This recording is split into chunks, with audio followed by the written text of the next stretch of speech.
Everyone. My name is Sarah Lozanova, and I'm part of the Sustainable Solutions Group team. Thank you for joining us for our webinar entitled Millennials, Retailers and Restaurants.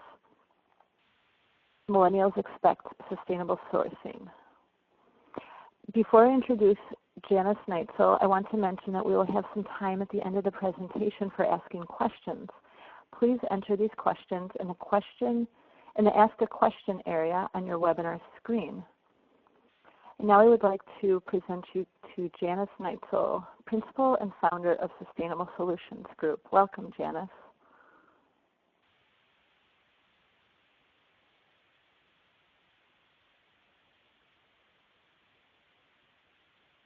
Are you there, Janice?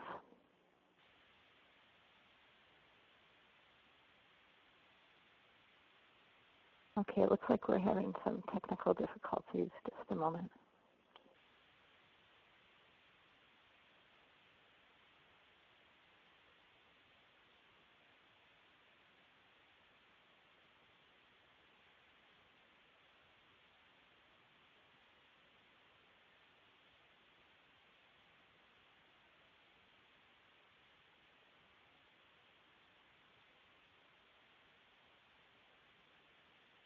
Are you there, Janice?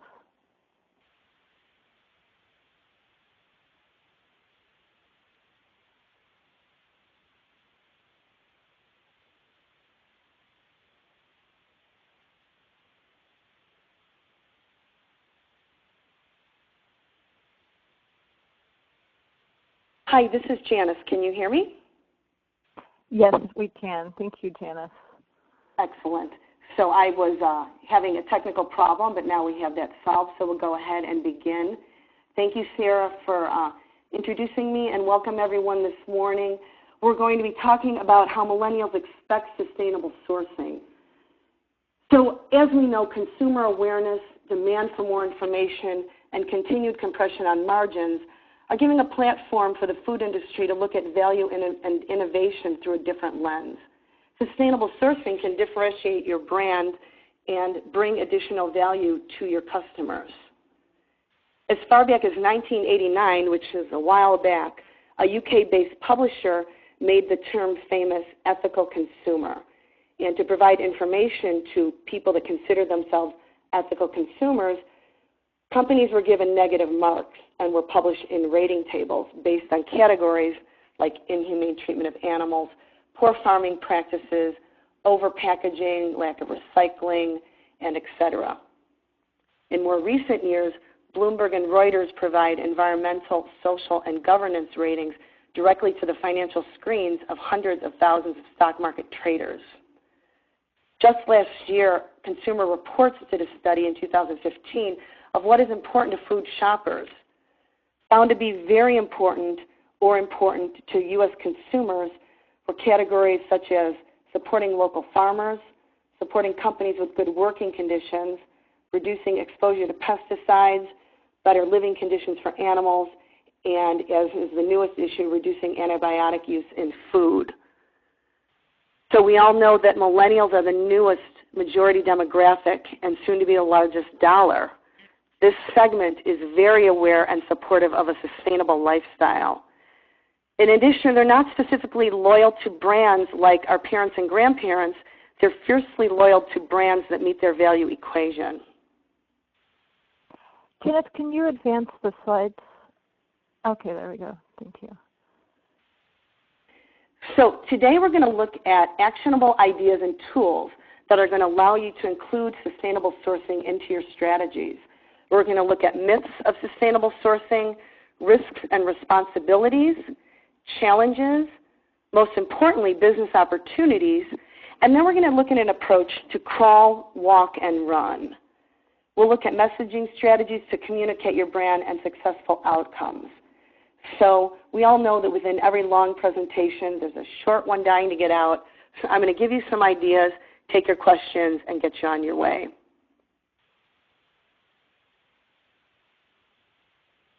Let's look at the myths.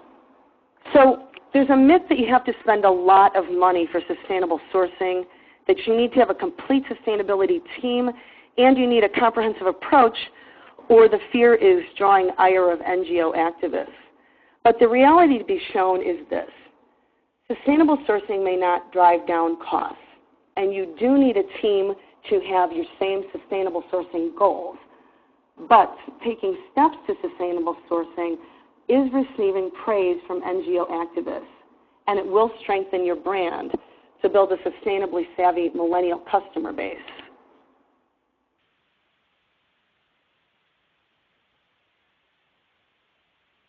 There's a huge risk in remaining complacent. You've probably heard of a group of consumers called food evangelists. They actively critique and recommend food, brands, agriculture practice, and this is growing in size and influence.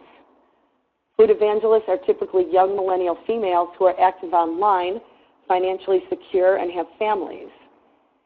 This group has more than doubled in the last 2 years, from 10% of millennials to 24%.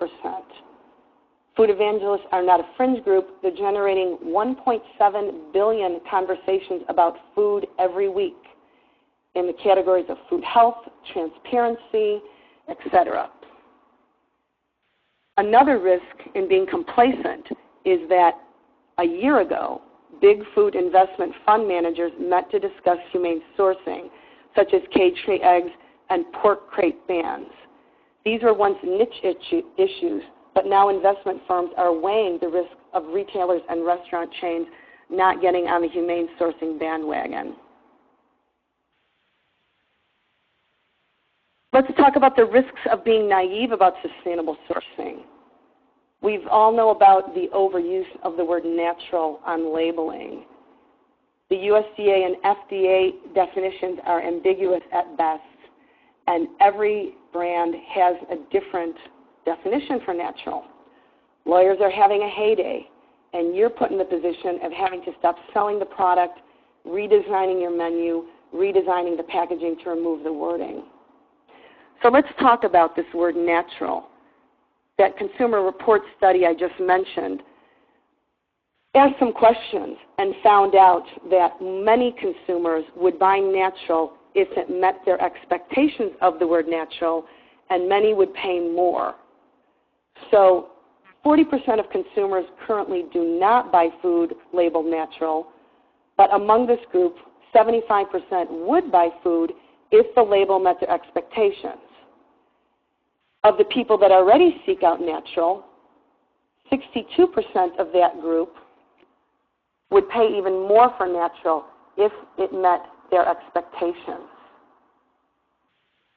What we want to look for are certifications that we can use if we use the word natural, and a very clean and audited definition. Besides greenwashing coming up, there's a newer term called humane washing. There's lawsuits challenging happy cows, humanely raised, pictures of idyllic farms. Animal advocacy groups are mobilizing members and challenging claims through campaigns and lawsuits, saying that the USDA's definitions are vague and non-existent and only requires little or no supporting evidence. So it is being shown that brands are losing lawsuits challenging humanely raised, but lawsuits are being won when there are audited certifications with measured criteria being shown. So having said that, the Hartman Group did a transparency report in 2015, and it cited livestock animal welfare as a growing concern, with consumers asking, are animals raised humanely and in a natural environment? Are they being given hormones or antibiotics that could impact my health? Are the animals being used in product safety testing? So these questions are being asked. Let's understand that sustainable sourcing is new or less charted territory where rules and regulations are still being developed. Don't avoid sustainable sourcing, though. Understand the risks and use fact-based words and seek certifications that are measurable and audited.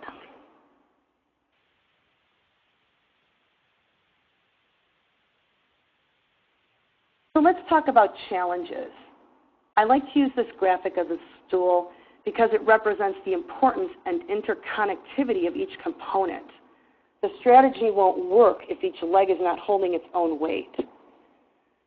Let's talk about an approachable strategy. What are you trying to answer in sustainable sourcing strategy? Are you responding to current consumer demand, new competition, or the opportunity to attract millennials? Do you have organizational support? How will this fit into your current brand architecture? Does it fit within an existing brand or better positioned with the development of a new brand or tier? You want to ensure your department goals are aligned, your animal welfare positions, packaging and menu looks and messaging, ingredient do's and don'ts. So in order to do this, you want to create a team that will act as brand stewards. And a lot of times, those are the people that are really interested in seeing this happen. Let's talk about your sustainable strategy being believable. Millennials are very informed, savvy, and skeptical. The internet, as we know, is arming millennials with the tools to better educate themselves and validate the information that is being communicated to them. Whatever you put on the packaging or menu, ensure that it is fact-based, certified, and continuously validated. Is your sustainable sourcing strategy doable? Does each key stakeholder understand their role?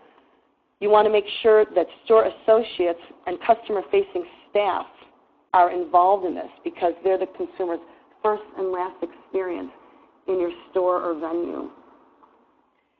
You need to look at the supply chain for ingredient availability.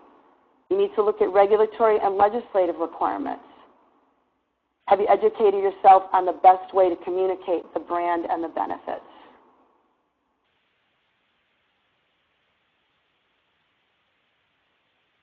So having looked at the risks, the responsibilities, and the sustainable sourcing strategy, let's look at business opportunities. There are many social benefits to embrace sustainability. And in this discussion, we're going to talk about the business benefits. So you can expand your millennial reach.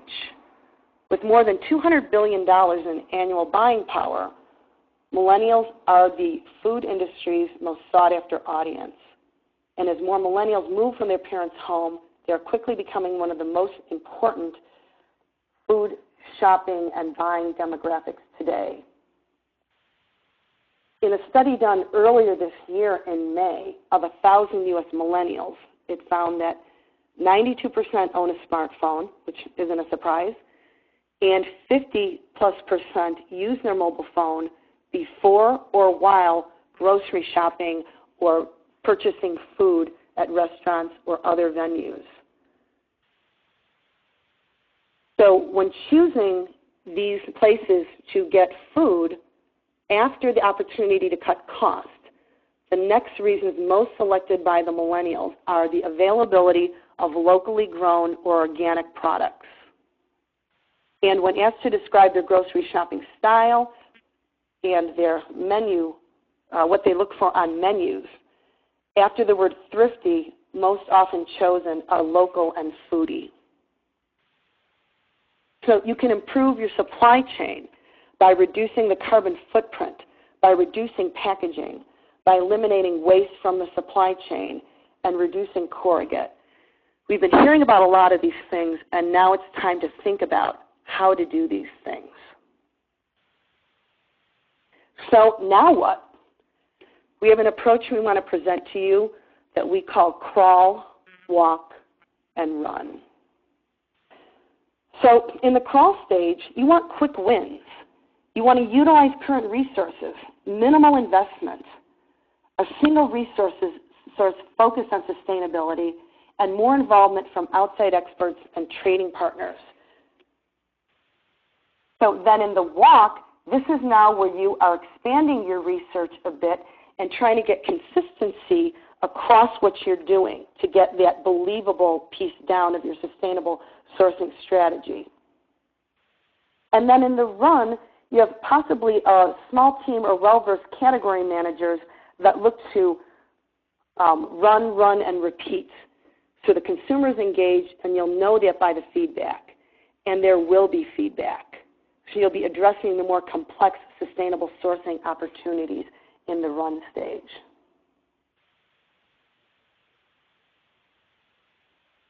So let's look at the crawl. We want quick wins. You can include recycling instructions on packaging. The fact is that the U.S. makes up 5% of the world population and creates 27% of the world's garbage, unfortunately. So you want to stay relevant to your current customers while appealing to sustainably savvy millennials. Look at it from the customer's point of view. Be clear in recycling instructions. Packaging is expensive, so plan to do this when you're updating packaging or when you're ordering more. Support your local recycling collection efforts. Get involved in your organization's effort. Partner with local waste management companies with recycling programs. Make sure the products go there and support the collection efforts. Work with manufacturers to divert. Overrun, short code, damaged products can go to organizations that feed the hungry. Leftover food for the day in restaurants. You can create programs where they go to shelters on a daily basis, and then your consumers are getting fresh food, and you can use that as a branding opportunity. So let's talk about donating that food. 40% of all food in the U.S. is ending up in a landfill. You don't need to be shy about this. There's legislation in place which offers protection if you choose to donate it. It's called the Bill Emerson Good Samaritan Act. There are tax benefits. How about meat donations? Well, a recent USDA change now allows donation of meat. Food banks are required to follow the same safe handling protocols for their clients that are followed.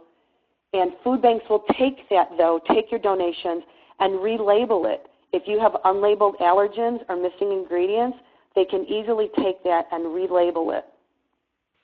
This can apply to larger quantities of products that have to be packed into smaller quantities to be distributed as well. So other things you can do in the crawl. Start requesting audit results for animal proteins. As we've been discussing in sustainable sourcing, certifications and auditing is key. Suppliers are likely having third-party audits at the processing plants for animal welfare and food safety. You're probably getting the food safety ones already, so request the animal welfare ones. They may or may not be doing on-farm animal welfare audits. Those are more difficult to get. But you want to start developing a process for audit compliance review, communicating to your suppliers, and following up on any corrective actions. Another thing you can do is actively seek supplier diversity. Manufacturer diversity can be part of your socially responsible, sustainable sourcing platform. Minority-owned or women-owned manufacturers, you can buy a single product. It doesn't require you to do anything more than awarding the business. So that was the crawl.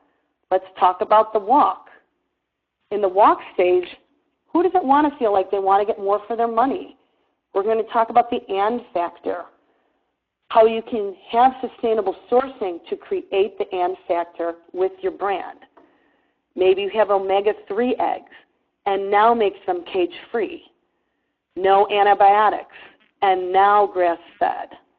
Consumers are exploring healthy alternatives with rising obesity and growing cases of childhood diabetes. In your brands of ketchup, peanut butter, and sweetened with sustainably sourced natural sugar.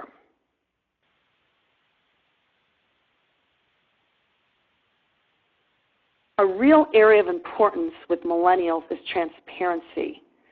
To have transparency, you must have traceability. You want to work with suppliers to ensure that they have and can share with you chain of custody and traceability documents. Of course, you would ensure your suppliers that these would be kept confidential and only share what is agreed upon. So you would be collecting a lot of information and deciding what millennials want to know and figuring out those pieces and then figuring out if those can be shared. So the paper products industry has been doing this for a while very well through the Sustainable Forestry Initiative. In the food industry, we still have work to do to record and make readily available product ingredient traceability information.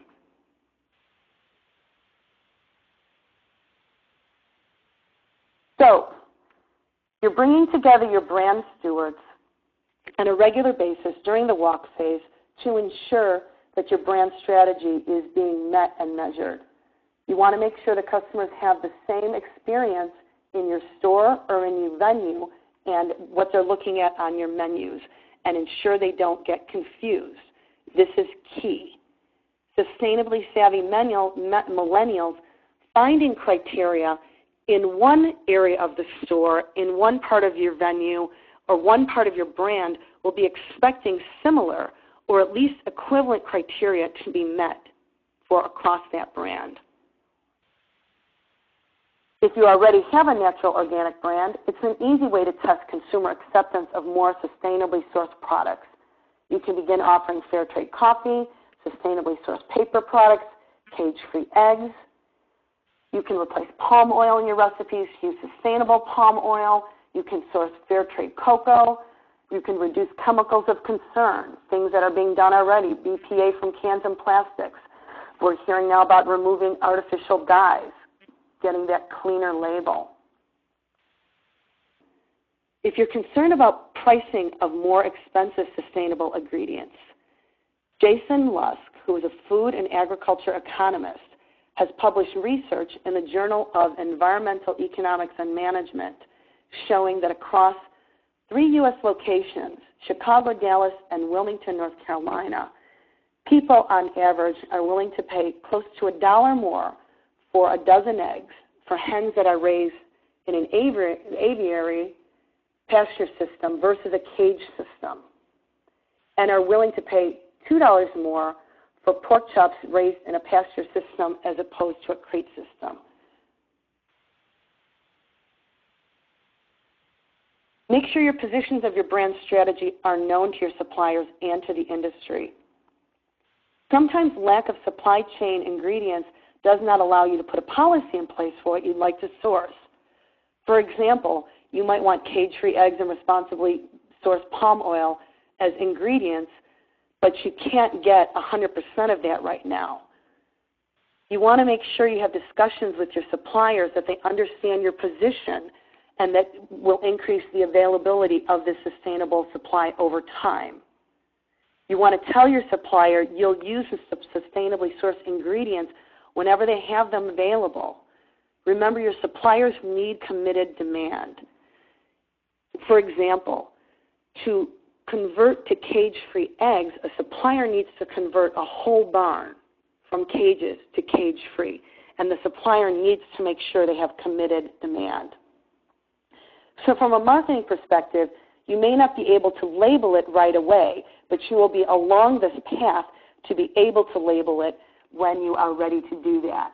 So you can start out by putting positions in place and then converting those to policies when you can get enough supply.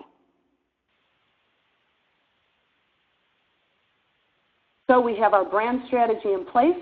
Our brand stewards are meeting on a regular basis. So now we're going to repeat, and scale in the run phase. So in the crawl, you began identifying to the consumer how to recycle on the packaging label. In the walk, you began engaging manufacturers on reducing packaging. Now in the run, we're looking at what your packaging is made of. You want to provide packaging using recycled content. At a minimum, you're probably already doing pre-consumer recycled content materials. Pre-consumer materials were never touched by the consumer. The materials that were discarded and reused within the manufacturing process. So customers and millennials wonder about all the paper and glass being collected in people's recycle bins. That material is put into what is called the post-consumer recycled packaging. Most recycled content packaging in the store and the corrugate is pre-consumer. Post-consumer closes the loop from people putting stuff in the recycling bins and it being repurposed as packaging. So you can change your packaging to increase post-consumer fibers. Even better, you can have your packaging be commercially compostable. So when you do this, you take these steps, you want to make sure you put this on the label because you can bet that millennials are looking for these, even if they are in the smallest print, because remember, millennials have young eyes.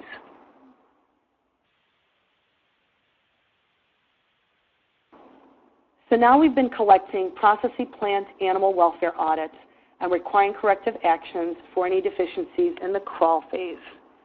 You've informed your animal protein suppliers of your positions. You'll be requiring certain animal welfare criteria in the walk. Now to run, you'll want to create animal protein specifications with animal welfare requirements. You may decide you want animal proteins in your sustainably sourced product line to be on-farm animal welfare certified.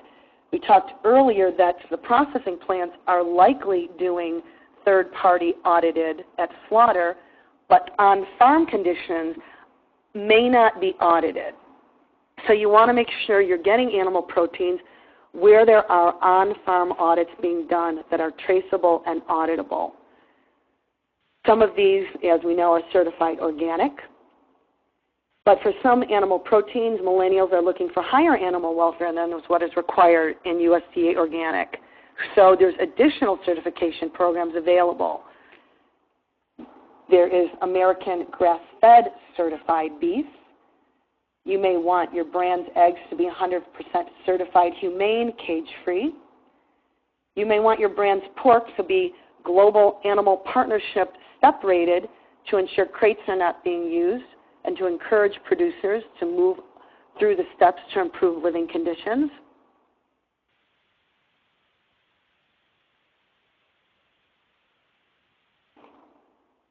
So as important as it is to embrace and put all these things in place, it's even more important to properly and effectively communicate your sustainable sourcing effort to millennials. We understand that these efforts are likely not going to cost less. So we want to be able to tell the story in our messaging so that millennials can understand the effort that's being put into the sustainable sourcing. So communicate it. We said millennials are web savvy. You'll want to make sure you get that on your website. You also want to make sure you get it in these social media tools, and that you have a great social media program where your social media person is on your sustainable sourcing team and understands how to communicate this effectively without greenwashing or humane washing.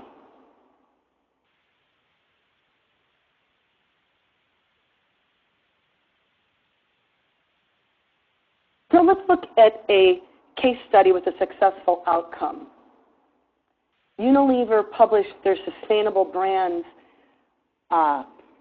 report earlier this year, and two key findings in their Sustainable Living Plan are that its sustainable brands are responsible for nearly half of the company's growth.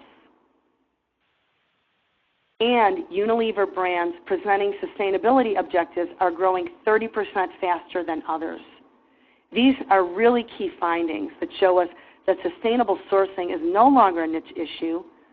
Their study found that 54% of their consumers want to buy more sustainably, and consumers want it all. They want high-performing products, they want the right price, and they want a purpose they can connect with. Unilever's CEO has said business can play a leadership role in disrupting markets in support of sustainable living, and they will be rewarded by consumers and millennials who are seeking responsibility and meaning, as well as high-quality products at the right price. There's no trade-off between business and sustainability in creating real value for Unilever. So some of the services that we provide are in helping you set and fine-tune animal welfare and antibiotics policy. We also help in responsible sourcing strategic planning to help you look at your sustainable sourcing team to facilitate what you want your plan to look like. We provide an annual meat, dairy, and egg sourcing assessment where we confidentially survey your suppliers to find out criteria so that you know what you're getting and you can see if there's improvement from year to year and how you can use the marketing on your packaging and menus. We do pre-crisis planning and audit evaluation. We look at these processing plant and on-farm audits and do a third-party evaluation for you to make sure the corrective actions are being taken so that it would minimize the impact that would happen if you are pulled into an NGO campaign. So we're already looking at what your suppliers are doing from an animal protein perspective, and we can do pre-crisis planning. We also specialize in group facilitation and executive coaching on these animal welfare and antibiotic issues for meat, dairy, and egg sourcing. Our clients are at different levels. Some clients are business as usual and want to move to be a fast follower. Some want to move from being business as usual to being a leader, or they've been a fast follower and they want to be a leader. A leader is doing improvements for different parts of the sustainable sourcing strategy, but then you get to the innovator where the innovator is approaching all opportunities. So whether you're the innovator where you want to be the company or brand approaching all opportunities to grab that millennial sustainable sourcing business opportunity, or if you're at the leader position where you are grabbing opportunities where you can, or you are the fast follower to make sure you're in parity with your competitors, we discuss with you where you want to be and advise and develop policies and programs at that level that you are. Here's some of our team. We have Dr. Temple Grandin as a primary advisor. We also have Dr. Wendy Fullrider, who studied under Dr. Temple Grandin and worked for Organic Valley and the Global Animal Partnership 5-step program used by Whole Foods and others. We have a certified nutritionist, and Sarah, who is on the webinar with us, does research and data analysis and corporate communications for us.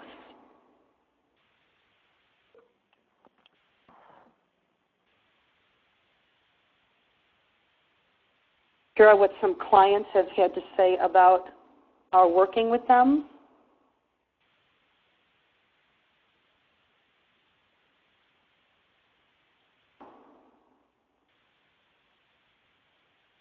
And now we'd like to take your questions.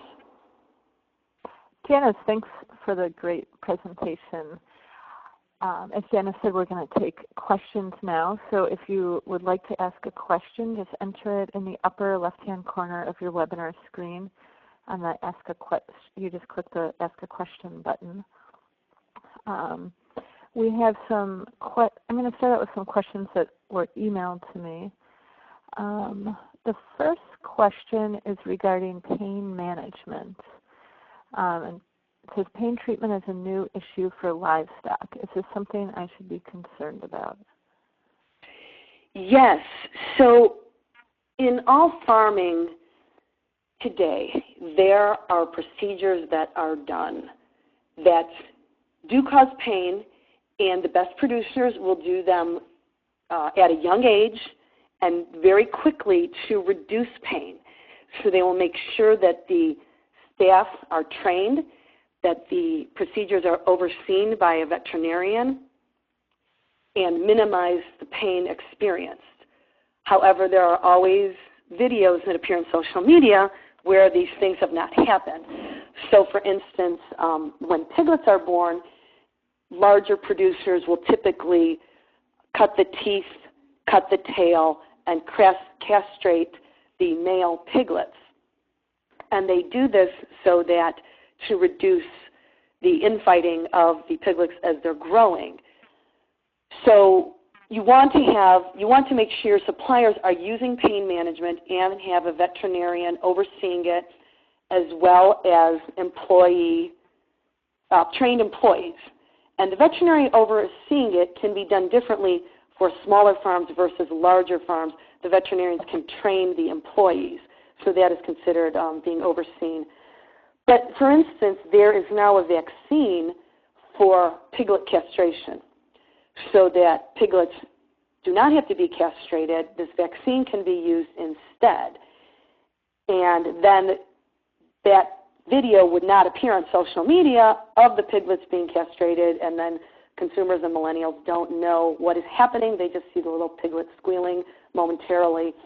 So there are opportunities. There's always new technology being developed. However, the suppliers are weighing the additional cost versus the employee doing the procedure as it's always been done.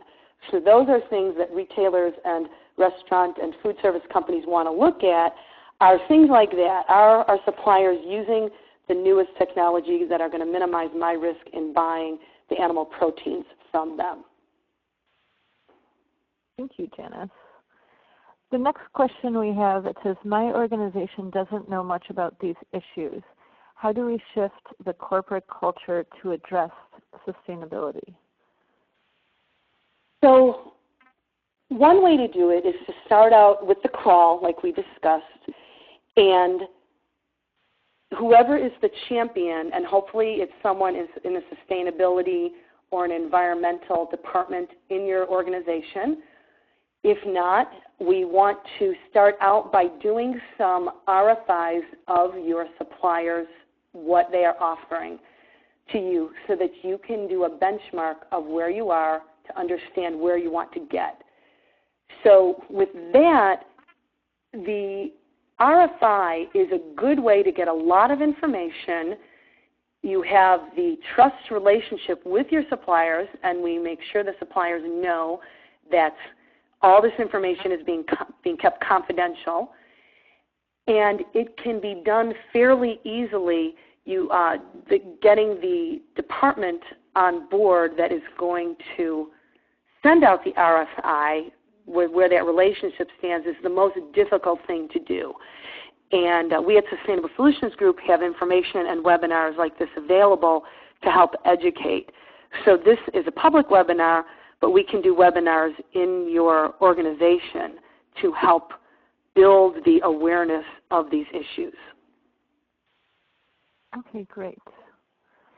The next question, it says we can't just start we can't start sourcing all organic or certified sustainable products. So what can we do? Yes, so again with that, it's getting the people together that have an interest in this and that can see the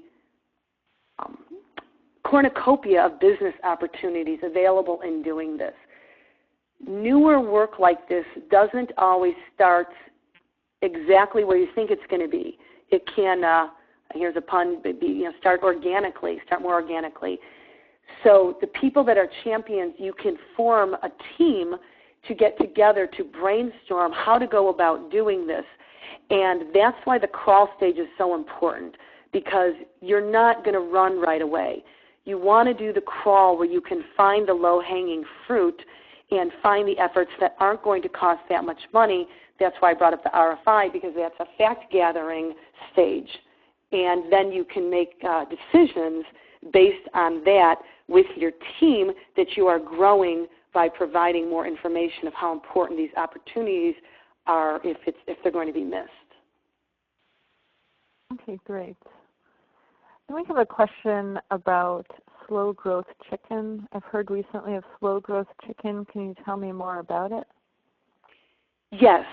So we know about the cage-free egg initiative. A lot of companies have committed now, a lot of food companies, I think it's 60 plus, have committed to cage-free hens for eggs. On the broiler chicken side, which are the meat chickens, the issue that has come up in the consumer demand for white meat, the chickens have been bred to have larger breasts, and it hasn't necessarily been a good thing for animal welfare. So these chickens are growing faster and getting bigger. So what we want to do is take a look at the animal welfare involved and see if we can tweak the genetics to get a combination of being able to provide the chicken meat that the consumer wants, but also looking closer anti-animal welfare conditions for the chicken, which in some cases have been overlooked, and now there is visibility being brought to that by different animal NGO groups on social media. Okay, great. Thank you, Janice. The next question is, do you work with companies to help with problems with groups like Greenpeace or Humane Society or PETA? So what we do at Sustainable Solutions Group is we know people at those organizations, we monitor the issues and are on top of the issues and the implications, and then we work with our clients in pre-crisis planning so that we can minimize them being a target by a group while they are making their animal welfare improvements of their suppliers as part of a sustainable sourcing strategy. So we request the third-party audits from suppliers, keep those confidential, monitor those so our clients, retailers, restaurant, and food service groups can understand what's happening in their supply chain and if there is a risk of being targeted. If they are targeted, we work very quickly because we've already been collecting the information and have been very successful in getting food companies' names taken off videos and social media campaigns. Okay, thank you, Janice. The next question is, do we know that consumers are willing to pay more for sustainable products just based on studies? If you want, I could take a stab at this one. Yeah, why don't you go ahead? I think this brings up a good point because some of the studies are hypothetical. They're not actually based on shoppers in stores. A lot of them are more studies saying, will you pay 20% more if you know it's a sustainably sourced product? So I think some of that data is questionable, and I can see why there might be doubt around it. So I think one of the best ways to get a sense of whether or not consumers are willing to pay more for sustainable products is to take real-world examples. Like, for example, the U.S.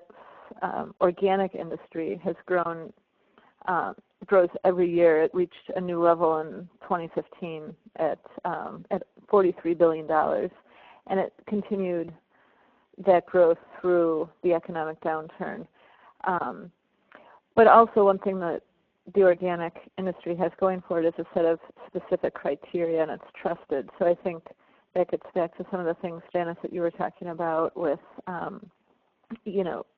like earning trust in the eyes of the consumer. So just having natural on a food label might not be enough, but if it's, if a product contains, for example, cage-free eggs and it says that on the label, that those kinds of things can really help earn trust from consumers. Yeah, I agree. Okay, great. And then, Janice, are you able to view the rest of the questions in the asked by participants? I'm having a technical difficulty.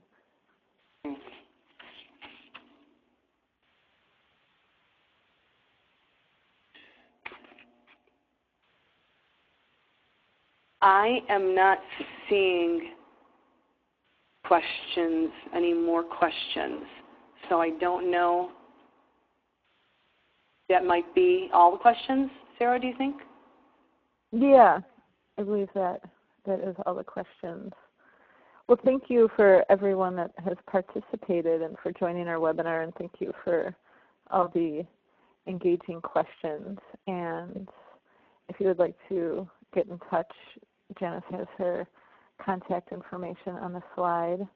And we will be posting, or you can also email us for a copy, for a recording of the webinar if you would like to listen to it again or share it with colleagues.